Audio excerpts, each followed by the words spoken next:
देखेंगे कि UK triple S C में जो ग्रुप सी की जो वैकेंसी आने वाली है, जिसकी नोटिफिकेशन 15 मार्च को ही आ गई थी। वीडियो बनाने में थोड़ा लेट हो गया है। तो इसकी जो स्टार्टिंग डेट है वो दोस्तों 28 मार्च 2024 है, और इसकी जो एंड डेट है वो 17 अप्रैल 2024 होने वाली है। इसके साथ ही हम देखेंगे कि कुल रिक्त पद जो है वो 25 हैं। 25 पदों के लिए वैकेंसी आने वाली है समूह गा में, जो कि पोस्ट रहने वाली है सहायक भंडारी, असिस्टेंट स्टोर कीपर। तो जो ये 25 पदों के लिए फॉर्म एप्लीकेशन है वो 28 मार्च से फिल होने स्टार्ट हो जाएंगे। वीडियो आपको चैनल पे मिल जाएगी 28 तारीख को ही। तो इसमें देखेंगे, आगे देखेंगे तो इसमें जो एग्ज़ाम है वो ऑफलाइन होने वाला है, और बहुविकल्पीय ऑफलाइन अथवा ऑनलाइन मोड में प्रतियोगी परीक्षा आयोजित कराई जाएगी। तो दोस्तों ये ऑफलाइन भी हो सकता है और ऑनलाइन भी हो सकता है एग्ज़ाम, ऐसा इसमें लिखा हुआ है। तो आगे हम देखते हैं। आगे इसमें लिखा हुआ है, परीक्षा की तिथि की सूचना तथा समय पृथक से आयोग की वेबसाइट, दैनिक समाचार पत्रों में प्रेस विज्ञप्ति तथा अभ्यर्थी को उनके द्वारा ऑनलाइन आवेदन पत्र में दिए गए मोबाइल नंबर पर एसएमएस तथा ईमेल द्वारा उपलब्ध कराई जाएगी। तो एग्ज़ाम डेट जो है दोस्तों वो यूके ट्रिपल एस सी जो है वो नोटिफिकेशन के थ्रू देता है। टेक्स्ट मैसेज भी आता है और ईमेल आईडी में भी एक मेल आती है। तो ये कुछ बेसिक इन्फॉर्मेशन है इसकी। उसके बाद हम देखेंगे इसमें कितने पोस्ट कितनी है, किस हिसाब से डिवाइड की हुई हैं पोस्टें। तो कुल पद तो हमें पता है कि 25 है। तो 25 पदों में दोस्तों जो अनुसूचित जाति के लोग हैं, एससी कैटेगरी के हैं, तो उनकी टोटल 5 पोस्टें हैं, और उसमें से भी एक उत्तराखंड वुमेन के लिए रिजर्व की हुई है एक पोस्ट। अब आगे हम देखेंगे अनुसूचित जनजाति जो एसटी समाज के लोग हैं, वो उनके लिए एक पोस्ट है, ओनली 1 पोस्ट उनके लिए है। और इसमें हम देखेंगे कि अन्य पिछड़ा वर्ग ओबीसी के लिए 3 पोस्ट हैं, उसमें से भी महिला के लिए एक सीट रिजर्व की हुई है। आगे हम देखेंगे आर्थिक रूप से जो कमज़ोर लोग हैं, ईडब्ल्यूएस वाले जो आते हैं, इकोनॉमिकल व्हीकल सेक्शन, उनके लिए टोटल 2 पोस्ट हैं दोस्तों, और उसमें भी एक पोस्ट जो है वो महिला के लिए रिजर्व की हुई है। इसके आगे हम देखेंगे सामान्य और जो जनरल के लोग होते हैं, तो उनके लिए टोटल 14 पोस्टें हैं। 14 पोस्टों में से भी 4 पोस्टें जो हैं दोस्तों वो महिला के लिए रिजर्व की हुई हैं। तो इस हिसाब से हम देखेंगे टोटल जो है वो 25 पोस्टें यहाँ पे वैकेंसी निकाली गई है 25 पोस्टों के लिए, और उसमें से भी 7 सीटें जो हैं वो महिलाओं के लिए रिजर्व हैं इसमें। और आगे हम देखेंगे जो भूतपूर्व सैनिक हैं उनके लिए एक सीट रिजर्व की हुई है इन टोटल 25 पोस्टों में से। और जो ऑर्फन अनाथ लोग हैं उनके लिए एक पोस्ट रिजर्व की गई है, वो भी जनरल में।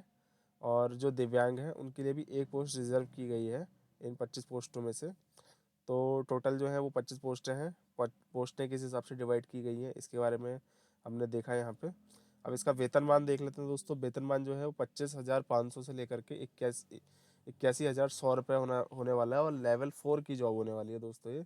आयु सीमा देखेंगे तो 18 वर्ष से, यदि आपकी आयु 18 वर्ष है, कंप्लीट कर रखी है, तो आप फॉर्म फिल कर सकते हैं। अधिकतम आयु 42 वर्ष रखी हुई है। पद का स्वरूप जो है वो स्थायी रहने वाला है दोस्तों, और अंशदायी पेंशन युक्त और अराजपत्रित। तो ये दोस्तों स्थायी परमानेंट जॉब है। तो अब आगे देखेंगे कि शैक्षणिक अर्हता क्या है इसमें, एजुकेशन क्वालिफिकेशन क्या मांगी हुई है। तो मैंडेटरी क्वालिफिकेशन जो है वो है माध्यमिक शिक्षा परिषद उत्तर प्रदेश तथा शिक्षा एवं परीक्षा परिषद उत्तराखंड से इंटरमीडिएट की परीक्षा या सरकार द्वारा उसके समकक्ष मान्यता प्राप्त कोई अन्य परीक्षा उत्तीर्ण की हुई हो। तो दोस्तों इसमें सीधा सीधा इंटर मांगा हुआ है। और दूसरा देखेंगे व्यावसायिक परीक्षण की राष्ट्रीय परिषद से किसी इंजीनियरिंग व्यवसाय में प्रमाण पत्र प्राप्त किया जाना आवश्यक है। तो दोस्तों इसमें जो है वो आईटीआई मांगा हुआ है दोस्तों। अगर आईटीआई आपके पास है तभी आप इस फॉर्म को फिल कर सकते हैं, अदरवाइज़ आप इसके लिए एलिजिबल नहीं हैं। बाकी आईटीआई के अलावा इंजीनियरिंग व्यवसाय में राष्ट्रीय शिशु छूता प्रमाण पत्र प्राप्त किया जाना आवश्यक है। और इसके अलावा जो देखेंगे हम, हिंदी एवं कंप्यूटर की कार्यकारी ज्ञान होना आवश्यक है। हिंदी आनी चाहिए और कंप्यूटर आना चाहिए आपको। इसके बाद देखेंगे अधिमानी अर्हता।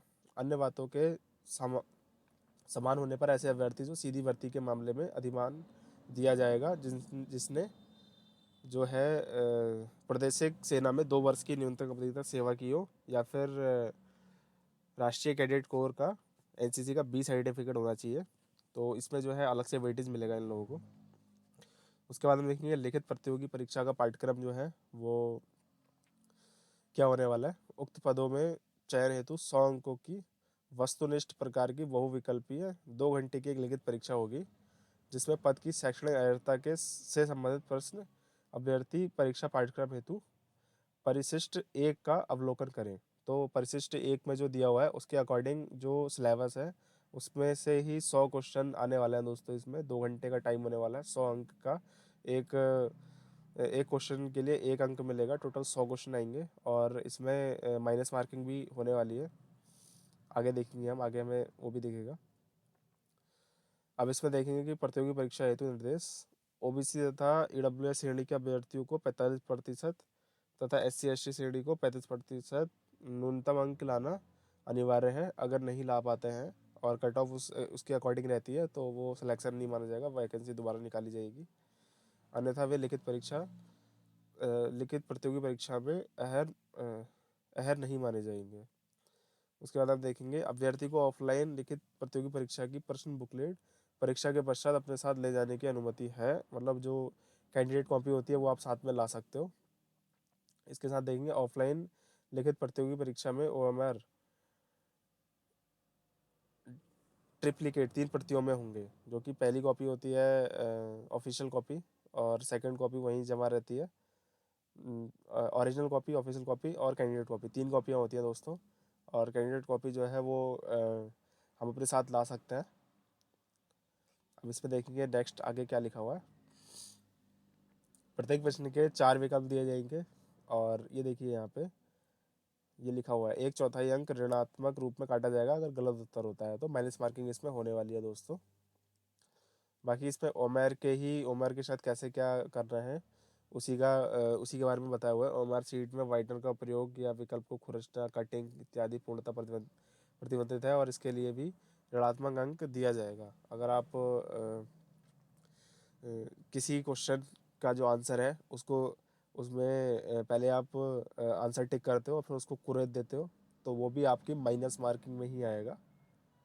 तो यही सब दोस्तों चीज़ें इसमें दी गई है। आयु की बात करें तो आयु जो है 18 वर्ष से होने वाली है स्टार्टिंग और 42 वर्ष अधिकतम होने वाली है। 1 जुलाई 2024 को इसकी गणना की जाएगी। आप ऐसे एज कैलकुलेटर के थ्रू एज अपनी कैलकुलेट कर सकते हैं। मैं आपको वही बता देता हूँ।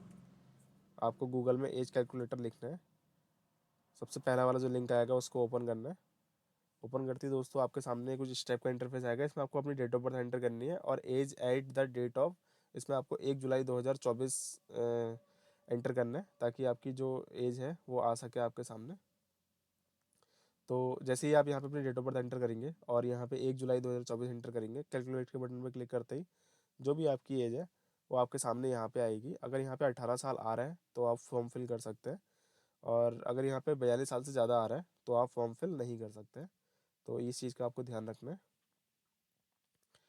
उसके अलावा भी इसमें कुछ महत्वपूर्ण जानकारी दी हुई है। तो आवेदन पत्र की पात्रता वगैरह दी हुई है। स्थायी निवास वगैरह होना चाहिए आपके पास। सेवा नियोजन जो है रजिस्ट्रेशन एम्प्लॉयमेंट एक्सचेंज का वो भी सब होना चाहिए। उसके बाद जो दिया हुआ है अनापत्ति प्रमाण पत्र भी होना चाहिए। जो लोग सरकारी और गैर सरकारी विभागों में हैं, अर्ध सरकारी विभागों में हैं, उनके पास एक NOC होती है, वो NOC कंपलसरी है। बाकी राष्ट्रीय जो है नागरिकता के बारे में इसमें बताया हुआ है सिटीजनशिप। तो आपको जो है भारत का नागरिक हो तो आप फॉर्म फिल कर सकते हो, या फिर तिब्बत से शरणार्थी हैं तो भी आप फॉर्म फिल कर सकते हो, जो कि 1962 से पहले इंडिया में आए हैं।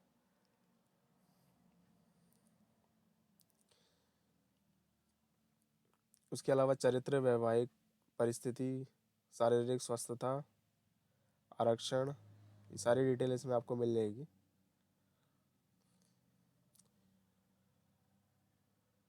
अब फीस डिटेल दोस्तों यहाँ पे ये मैंडेटरी चीज़ है। तो इसमें अगर आप SC/ST कैटेगरी से आते हैं या फिर EWS से आते हैं तो 150 रुपये फ़ीस लगेगी आपकी। और सामान्य या फिर OBC वर्ग से अगर आप आते हैं तो 300 रुपये फ़ीस लगेगी। और यदि दिव्यांग अभ्यर्थी हैं तो 150 रुपये फ़ीस लगेगी। और उत्तराखंड के अनाथ बच्चों में अगर आप आते हैं तो इसमें फ़ीस जो है वो 0 कोई फ़ीस नहीं देनी है फिर आपको। ये सारी चीज़ें हमें एप्लीकेशन के टाइम पे भी पता चलेंगी, हम एप्लीकेशन फॉर्म फिल करेंगे।